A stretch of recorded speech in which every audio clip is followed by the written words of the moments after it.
I can imagine like not being a fiction writer, but imagine as a fiction writer that Thomas Bernhard is somewhat liberating in a sense, because you can just like let everything fly, and it is very much. And I want to come back to this in a minute too, or a little bit later. That it is very much a voice. Like all of Bernhard's books are a voice. Like they create their character out of the way that character revolves around certain ideas. They have certain phrases. They have certain ways of speaking that creates them. And like the hatred and the angst and everything is there in every book. And that it almost becomes claustrophobic at times, which I think that you sort of in Senselessness, to like jump ahead to the next book. In Senselessness, I think that you have still a Bernhardian vibe going on. There's the long sentences, there's sort of the kind of like diatribes, the circling, the kind of within someone's head, and you're creating this character. But at the same time, Senselessness is very free. Like there's a lot of funny moments. There's a lot of funny stuff in Bernhard too, but there's a lot of funny moments in Senselessness that sort of break out of that trapped in your head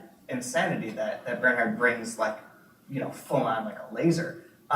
So I was wondering if you wanted to take a second here before I ask any question or before you answer anything, and just read a couple pages from Senselessness so everyone has a sense of like what that is. I'll do this, but first, let me just give you this idea.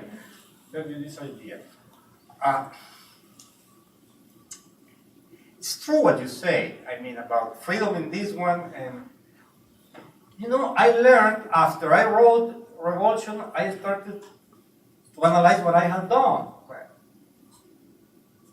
And it seems to me that I just got the idea, the melodic idea of Thomas Bernhard's prose since the beginning. I didn't do any analysis, but then when I read afterward, when I read many interviews with him, and I learned that he was this musician and he studied music so many years, and he was a kind of frustrated musician,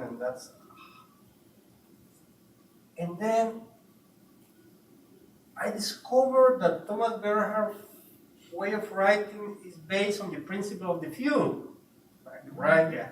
And so the principle of the few has a kind of movement, a way of growing. So you have a phrase, and the phrase grows just little by little through repetition. So 1, 2, 3, 4. 1, 2, 3, 4, 5. 1, 2, 3, 4, 5, 6. 1, 2, 3, 4, 5, 6, 7. Then 3, 4, 5, 6. You know, it's growing like that. Yeah.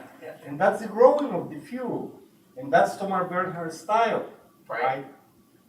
And it seems free, but it's not very free. It's very constrained. Oh, yeah. It's very mathematical. Oh, yeah. Right? Yeah.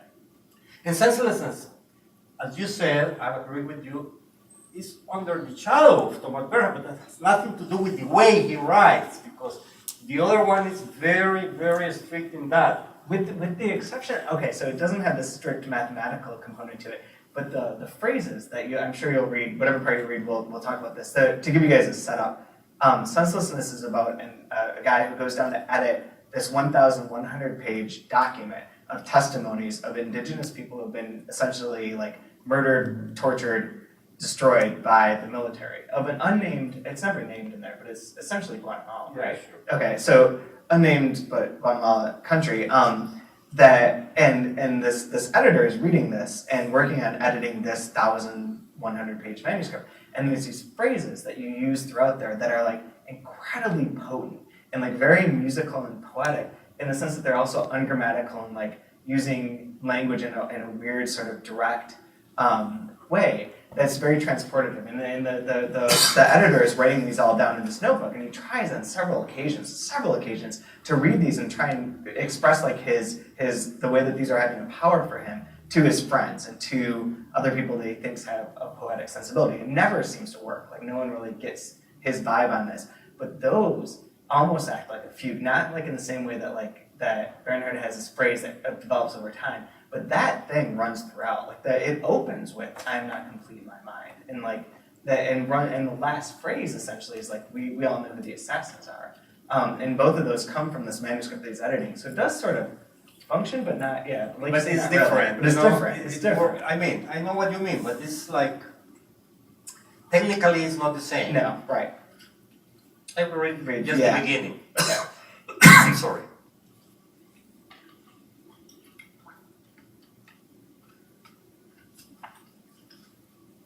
I am not complete in the mind, said the sentence I highlighted with a yellow marker and even copied into my personal notebook. Because this wasn't just any old sentence, much less some wisecrack. Not by any means, but rather the sentence that astonished me more than any other sentence I read that first day on the job. The sentence that most dumbfounded me during my first incursion into those 1,100 almost single-space printed pages placed on what would be my desk by my friend Eric, so I could get some idea of the task that awaited.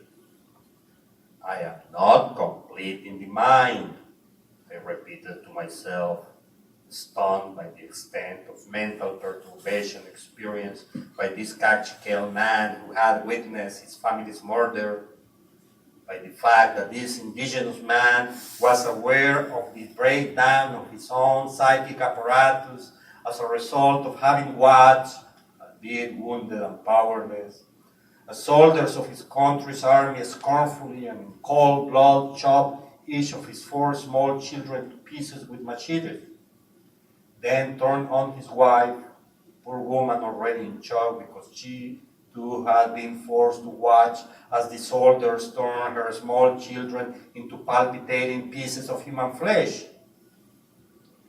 Nobody can be complete in the mind after having survived such an ordeal, I said to myself, morbidly mulling it over, trying to imagine what waking up must have been like for this indigenous man who they had left for dead among chunks of the flesh of his wife and children, and who then, many years later, had the opportunity to give his testimony so that I could read it and make a stylistic correction.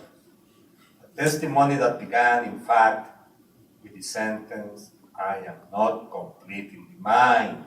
That so moved me because it summed up in the most concise manner possible the mental state tens of thousands of people who have suffered experiences similar to the ones recounted by this Cachiquel man found themselves in, and also sum up the mental state of thousands of soldiers and paramilitary men who had with relish cut to pieces their so-called compatriots, though I must admit that it's not the same to being complete in the mind after watching your own children draw and quarter as after drawing and quartering other people's children, I told myself, reaching the overwhelming conclusion that it was the entire population of this country that was not complete in the mind, which led me to an even worse conclusion, even more perturbing.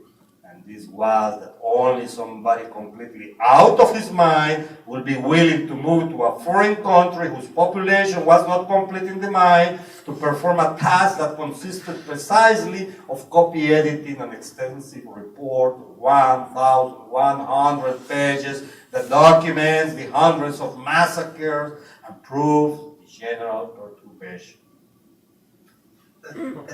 There's so much about that theme in that passage that strikes me. One is that the way that one of the things that related to Bernhard and related to the idea of you being a political novelist that comes to mind is that sort of separates itself from the political thing. In the Thomas Bernhard, the Revulsion book, like you're very much about that, criticizing that culture. In this case, in Senselessness, it's about his life. Like the narrator is trying to he's got 2 main, I'm stealing from Natasha Wimmer here, so she sees this like, I'm totally ripping you off. But Natasha mentioned in her review of that book that there are 2 things that motivated the narrator, one being self-preservation, the other being getting laid. These are like the 2 things that run throughout the book. And then he brings those 2 into a really bad conflict, which I will leave unexplained for anyone who wants to read this. But in a sense, the book becomes about a character and about creating the character in the way that Revulsion from the sections that I've seen is much more about the politics and the description of the landscape. And in that way, that there's no question there, is there? In that way, and that's the way that I think that you're not necessarily a political novelist. That you're trying